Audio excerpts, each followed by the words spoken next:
Hello student, कक्षा 12 राजनीति विज्ञान। इसमें हमने सिलेबस को कंप्लीटली स्टडी कर लिया था। इसमें फर्स्ट बुक अपनी कंप्लीट हो गई है। सेकंड बुक में भी अपने लास्ट यूनिट के कुछ चैप्टर हो गए हैं। फर्स्ट यूनिट के ये सब चैप्टर चल ही रहा है, बाकी दोनों उसमें से हट गए हैं। और इस वाले चैप्टर में हमने 2 बिंदु देख लिए थे। इसमें टॉपिक 3 ही है। पहला था भारतीय संघीय व्यवस्था की विशेषता, दूसरा था भारतीय संघीय व्यवस्था की एकात्मक विशेषताएं, और आज का टॉपिक है भारतीय संघवाद की प्रवृत्ति। यही सवाल ये ऐसे भी आता है, भारतीय संघवाद की नवीन प्रवृत्तियों को स्पष्ट कीजिए, या भारतीय संघवाद की प्रवृत्तियों को स्पष्ट कीजिए।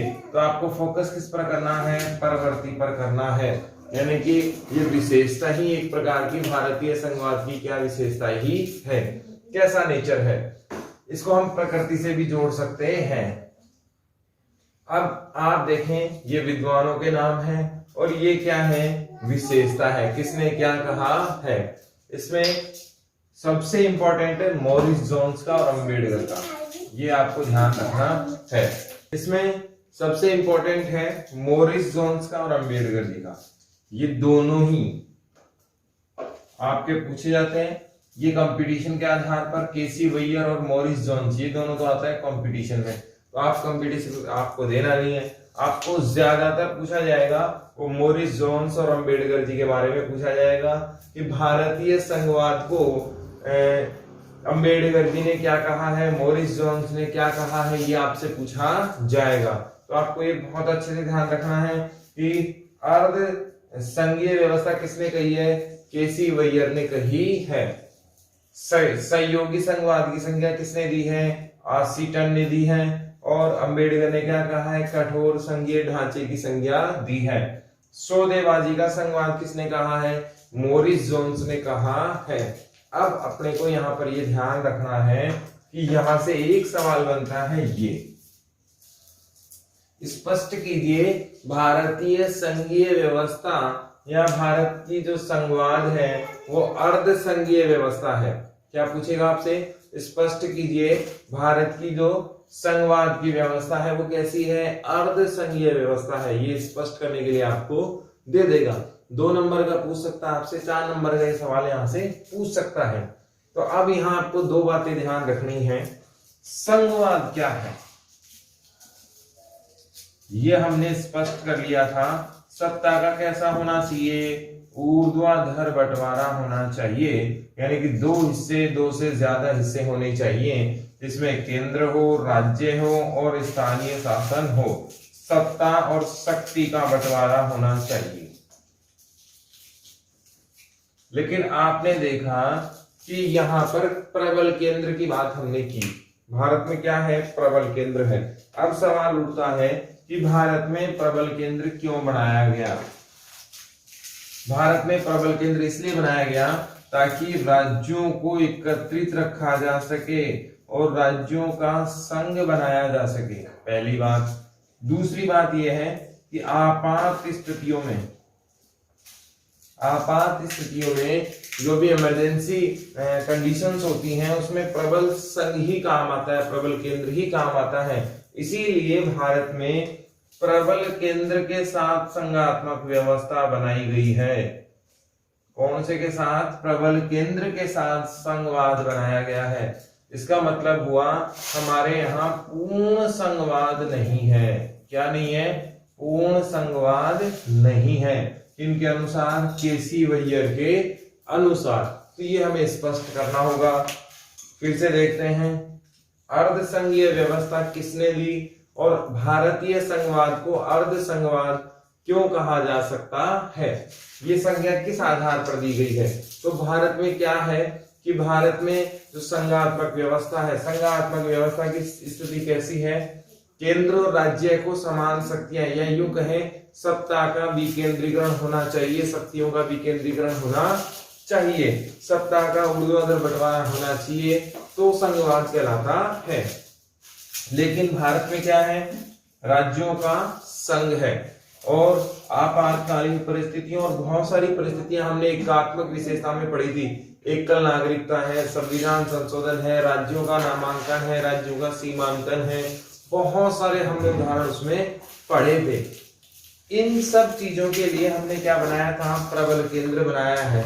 और ये प्रबल केंद्र कहीं ना कहीं पूर्ण संघवाद को कहीं ना कहीं चुनौती देता है और अर्ध संघीय व्यवस्था को ये बढ़ावा देता है। इसके बाद सहयोगी संघवाद, तो इसको भी हम देख लेते हैं। सहयोगी संघवाद का मतलब यहाँ पर हम सिर्फ इस बात शब्द को ध्यान में रखना है कि भारत में सभी राज्य मिलकर क्या बनाते हैं, संघ बनाते हैं, इसलिए इन्होंने सहयोगी संघवाद से जोड़ा है। कठोर संघीय ढांचा, इसका शब्दों का अर्थ हम देखें, इसका मतलब ये होता है कि कोई भी राज्य भारतीय संघ से अलग नहीं हो सकता, जिसकी डिटेल हमने पहले ही देख ली थी।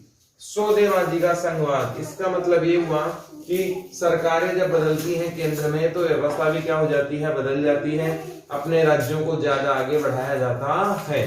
ये सारी उपमाएं किसने क्या दी है, वेरी इंपॉर्टेंट है।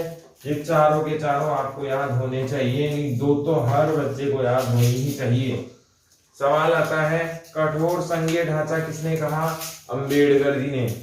भारतीय संघवाद को सौदेबाजी का संघवाद किसने कहा, मॉरिस जोन्स ने कहा है।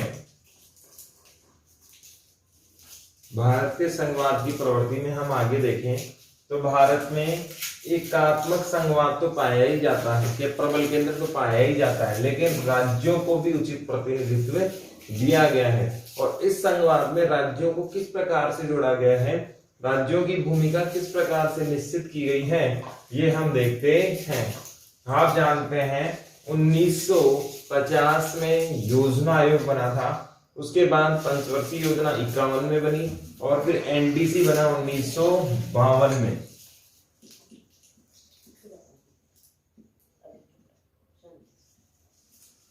50 में बना योजना आयोग, 51 में पहली पंचवर्षीय योजना और फिर 52 में एनडीसी का निर्माण हुआ माना जाता है। हमारे ये किसी काम का नहीं है, हम पहले इसको पढ़ चुके हैं। तो राष्ट्रीय विकास परिषद, हम जानते हैं योजना आयोग के सदस्य भी मुख्यमंत्री होते हैं और एनडीसी के भी सदस्य कौन होते हैं, मुख्यमंत्री होते हैं। तो जो राज्यों का प्रतिनिधित्व है वो केंद्रीय स्थान पर आ रहा है, केंद्र की योजनाएं बनाने, राज्य के लिए योजनाएं बनाने, इसमें उचित भागीदारी राज्यों को दी जा रही है। नीति आयोग हमने देख ही लिया था, 1 जनवरी को ये बना है और योजना आयोग के आधार पर योजना आयोग के बाद का ये जो प्लान है वो है। योजना आयोग की जगह कौन सा आयोग आया है, नीति आयोग आया है। और इस नीति आयोग को 2015 1 जनवरी को लागू किया गया। इसके भी जो सदस्य हैं वो प्रत्येक राज्य के मुख्यमंत्री हैं। इसका आधार ये हुआ, प्रबल केंद्र के साथ राज्यों को उचित प्रतिनिधित्व देने का कार्य नीति आयोग के माध्यम से भी किया गया है। ये आपके मॉडल पेपर में बहुत सारी जगह सवाल मिलेगा। अंतरराज्यीय परिषदों की स्थापना कौन से आर्टिकल के तहत होती है, 263 के तहत होती है। आपको ये ध्यान रखना है। एनडीसी आपके सिलेबस में नहीं है, सिर्फ नाम ही है। इसके बारे में थोड़ा सा मैं आपको बता देता हूं, आपके सिलेबस में इसके बारे में कुछ भी नहीं है। एनडीसी योजना आयोग के द्वारा निर्माण की गई पंचवर्षीय योजनाओं को अंतिम रूप देने का कार्य करता है। राष्ट्रीय विकास परिषद योजना आयोग के द्वारा बनाई गई पंचवर्षीय योजनाओं को अंतिम रूप देने का कार्य कौन करता है, राष्ट्रीय विकास परिषद करता है। योजना आयोग केवल सलाहकारी है और फाइनल टच यही देता है। बस अपने को इतना ही ध्यान रखना है। नीति आयोग बहुत डिटेल से हम पढ़ चुके हैं, योजना आयोग बहुत डिटेल से पढ़ चुके हैं। अंतरराज्यीय परिषदें, अंतरराज्यीय परिषदें क्या होती हैं इसके बारे में हम देख लेते हैं। आपको ये जरूर याद रखना है, 263 में अंतरराज्यीय परिषदों का उल्लेख किया गया है। अंतरराज्यीय परिषदें क्या होती हैं ये हमें जरूर ध्यान रखना है। अंतरराज्यीय परिषद 2 या 2 से ज्यादा राज्यों में कोऑर्डिनेशन का काम करती हैं। ये यूं कहे राज्यों को मिलाकर चलाने वाली संस्थाएं हैं, राज्यों में सहयोग स्थापित करने वाली परिषदें होती हैं। क्षेत्रीय परिषद, ये क्षेत्रीय विशेष के मुद्दों को केंद्र तक और कोऑर्डिनेशन स्थापित करने में लगी रहती है। तो भारतीय संघवाद, कठोर संघवाद एकात्मक होते हुए भी बहुत सारे ऐसे कार्य भी करता है जिसमें राज्यों को उचित प्रतिनिधित्व प्राप्त होता रहे, राज्यों की निश्चित भूमिका रहे और संघवाद बना रहे, यानी कि राज्य और केंद्र मिलकर शासन की भागीदारी निभाते रहे। इसमें हम आगे देखें तो लगभग 6 से 7 दशक अभी तक हो चुके हैं हमारे देश को आजाद हुए, यानी कि 60 से 70 वर्ष का हमारा अनुभव हो चुका है। आपकी किताब में 6 दशकों तक की बात की गई है, लेकिन ये अभी 70 वर्ष के प्लस में हमारा देश आजाद हुए हो चुका है। इसके व्यवहारिक अनुभव को हम 3 चरणों में बांट सकते हैं। पहला चरण है प्रारंभिक, और प्रारंभ की यदि हम बात करें, आरंभ की यदि हम बात करें, आरंभिक या प्रारंभ की हम बात करें तो आरंभिक अवस्था में एकल पार्टी प्रभुत्व, एकल पार्टी प्रभुत्व या दल का प्रभुत्व था। यहां पर क्या होता था, प्रबल केंद्र था, प्रबल केंद्र था तथा राज्यों में भी एक ही दल की सरकारें थी, और ये कहें तो कांग्रेस का प्रभुत्व नजर आया। बहुत ध्यान से समझना है। हमने व्यवहारिक अनुभव में संघवाद को देखें तो 3 चरणों में हमने बांटा है, प्रारंभिक या आरंभ। प्रारंभ या आरंभ के दशकों में देखें तो ये नजर आता है 1947 से 1967 या 69 तक ये घटनाक्रम नजर आती है। यहाँ क्या है, प्रबल केंद्र के साथ साथ राज्यों में भी एक ही दल की सरकारें थी, इसलिए विवाद नहीं हुए, तनाव नहीं हुए। राज्य का समर्थन केंद्र के साथ था, केंद्र का समर्थन राज्य के साथ था। प्रबल केंद्र के साथ साथ प्रबल राज्य भी नजर आए, विवाद होने के चांसेस ही नहीं थे, क्योंकि एक ही पार्टी के सभी थे, केंद्र भी उसी पार्टी का, राज्य भी उसी पार्टी की थी। और वो कौन थे, भारतीय राष्ट्रीय कांग्रेस। आपको याद रखना है, एक बार बोर्ड में कांग्रेस का पूरा नाम भी पूछा जा चुका है, तो आपको याद रखना है भारतीय राष्ट्रीय कांग्रेस, जिसका हाथ है कटा हुआ। सिंबल क्या है उसका, कटा हुआ हाथ, केवल हाथ नहीं है। कांग्रेस का निशान क्या है, कटा हुआ हाथ। और इसका पूरा नाम क्या है, भारतीय राष्ट्रीय कांग्रेस। इसके बाद मध्यम में देखें, मध्यम चरण में, तो मध्यम चरण आया 67 से लेकर 90 के दौर में, और फिर 2014 से पहले ये वाला समय क्या था, मध्यम भाग हम मानते हैं। इसमें क्या रहा, तनाव बढ़ा। किस किस के मध्य, केंद्र और राज्य के मध्य। तनाव का कारण क्या था, 356 का दुरुपयोग, 356 का लगातार क्या होता रहा, दुरुपयोग होता रहा। केंद्र ने गलत तरीके से राज्य की सरकार को हटा दिया, या यूं कहें इसका मिसयूज किया गया। इसमें अकाली दल, पंजाब महत्वपूर्ण है, राजस्थान में भी 4 बार आपातकाल लगा है, बहुत बार आपातकालीन परिस्थितियां हमारे यहाँ पैदा हुई है। केंद्र सरकार अपने लालच की वजह से, या यूं कहें अपनी पार्टी को स्थापित करने के लिए, कहीं ना कहीं 356 का लगातार दुरुपयोग करती रही, और इसके कारण हमारे यहाँ बहुत सारी अप्राकृतिक घटनाएं होती रही। सरकारें गिराने का दौर चलता रहा, अपने लोगों को समर्थन देने का दौर चलता रहा। यहां पर ही साझा सरकार का दौर भी आया, जिसे हम क्या कहते हैं, गठबंधन भी कहते हैं। गठबंधन का दौर भी हमने इसमें देखा। यहां से आप देखें, इंदिरा गांधी जी के बाद पूर्ण सरकार बनी नहीं, साझा सरकारें आई, और ऐसा लगने लग गया कि भारत में केंद्र कभी प्रबल बनेगा ही नहीं। ऐसी परिस्थितियां हमारे सामने निकल कर आई। और इसके बाद अगर हम देखें वर्तमान परिस्थिति, तीसरा चरण कौन सा है, वर्तमान। इसमें प्रबल केंद्र निकल कर आया है। क्या निकल कर आया है, प्रबल केंद्र।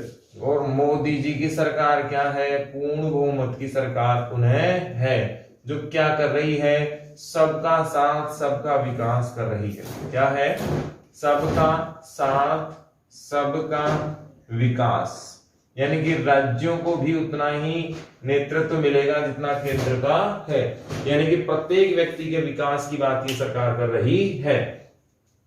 तो 3 चरण में हमने व्यवहारिक रूप से पूरे संघवाद को हमने देख लिया है। प्रारंभिक समय में देखें तो प्रबल केंद्र की बात हमारे समझ में आती है। जब हम संघवाद की नवीन प्रवृत्तियां प्रकृति को देखेंगे तो शुरुआत में तो वो जो हमने परिभाषाएं देखी थी अभी वो आ जाएंगी, फिर इसके 3 चरण आ जाएंगे, प्रारंभिक व्यवहार, प्रारंभिक संघवाद, मध्यम का संघवाद और वर्तमान में संघवाद। प्रारंभिक वर्षों में प्रबल केंद्र पाया जाता था, कांग्रेस पाई जाती थी और केंद्र राज्य दोनों ही जगह कांग्रेस की सरकारें होती थी। मध्यम में तनाव बढ़ा क्योंकि प्रबल केंद्र नहीं आया, राज्यों में भी सरकारें गठबंधन की आने लगी, केंद्र राज्यों में सरकारें अलग अलग आने लगी, इसलिए तनाव बढ़ने लगा। केंद्र ने राज्य सरकारों को गिराना शुरू कर दिया, 356 का दुरुपयोग किया, साझा सरकारें यानी कि गठबंधन की सरकारें आने लगी, जिससे संघवाद में क्या आई, कमी आई। वर्तमान में देखें तो प्रबल केंद्र की बात हम कर सकते हैं। मोदी जी की सरकार दूसरे कार्यकाल में है और दोनों ही कार्यकाल पूर्ण बहुमत के इनके रहे हैं, इसलिए प्रबल केंद्र है और राज्यों का साथ भी ये ले रहे हैं।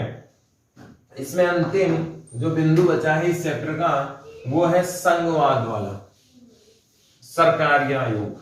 इसमें जो अंतिम बिंदु बचा है इसमें एक चीज और है, वर्तमान में ही तीसरे चरण में वर्तमान में सरकार जीएसटी जैसी कर व्यवस्था भी ला रही है, जैसी कर व्यवस्था भी ला रही है। तो पूर्ण भारत में क्या करती है, एक कर व्यवस्था लाती है। पूर्ण भारत में क्या है, एकीकृत कर व्यवस्था ला रही है। ये भी संघवाद को बढ़ाने वाला कार्य है, यानी कि केंद्र सभी राज्यों को समान रूप से क्या कर रहा है, आगे लेकर जा रहा है। अब इसमें एक बिंदु और बचा है, सरकारी आयोग।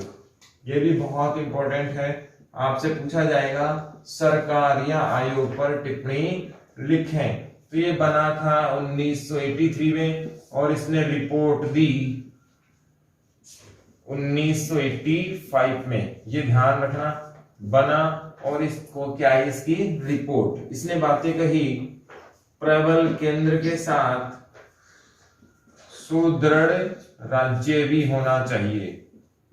प्रबल केंद्र और प्रबल राज्य की बात करने वाला आयोग कौन है, सरकारी आयोग। इसका संबंध किससे है, केंद्र राज्य संबंधों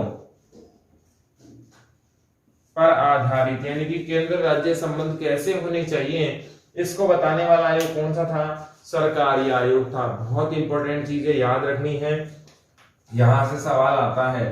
केंद्र राज्य संबंधों से संबंधित आयोग कौन सा था, सरकारी आयोग है। बहुत सारे आयोग है लेकिन आपके सिलेबस में सरकारी आयोग ही है। सरकारी आयोग कब बना था, 83 में ये बना था। जैसी सरकारी इसके अध्यक्ष थे, इसीलिए इसको सरकारी आयोग कहा जाता है। रिपोर्ट कब दी, 85 में। क्या कहा, केंद्र तो प्रबल है ही, होना भी चाहिए, लेकिन राज्यों को भी सुदृढ़ बनाना है ताकि मिलकर विकास किया जा सके, दोनों प्रबल होने चाहिए। सरकारी आयोग का संबंध किससे है, केंद्र और राज्य दोनों के संबंधों को दिखाना है, किस प्रकार से केंद्र राज्य संबंधों को सुधारा जा सकता है। सवाल क्या आएंगे, सरकारी आयोग के अध्यक्ष कौन थे, सरकारिया साहब थे। कब बना था, 83 में बना था। रिपोर्ट कब दी, 85 में दी।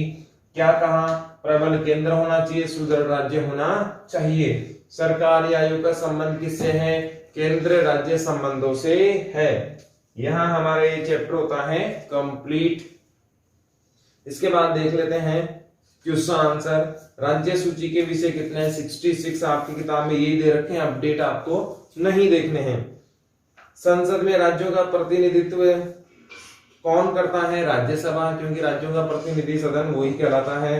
केंद्र राज्य विवादों के मध्य निपटारा कौन सी संस्था करती है, सुप्रीम कोर्ट ऑफ इंडिया करती है। केंद्र राज्य संबंधों में विवाद हो जाने पर। एक कल नागरिकता हमने पढ़ ली थी। विधि का शासन को हम कानून का शासन कहते हैं। सरकारी आयोग का संबंध किससे था, केंद्र राज्य संबंधों से था। भारतीय संघीय व्यवस्था की विशेषताओं का उल्लेख कीजिए, पहला ही टॉपिक हमने पढ़ा था। भारत के संघवाद की नवीन प्रवृत्तियां, ये क्वेश्चन बहुत बार आ चुका है जो आज हमने पढ़ा है। भारतीय संघवाद की नवीन प्रवृत्तियां, पहले तो परिभाषाएं आ जाएंगी, फिर 3 चरण ये आ जाएंगे कि किस प्रकार से हमने प्रारंभिक अवस्था में संघवाद देखा, फिर मध्यम में देखा और फिर अंत में देखा। और भारतीय केंद्र राज्य संबंधों को जांचने वाला या अपनी रिपोर्ट देने वाला आयोग कौन सा था? सरकार या आयोग। यहाँ हमारा ये चैप्टर होता है कंप्लीट।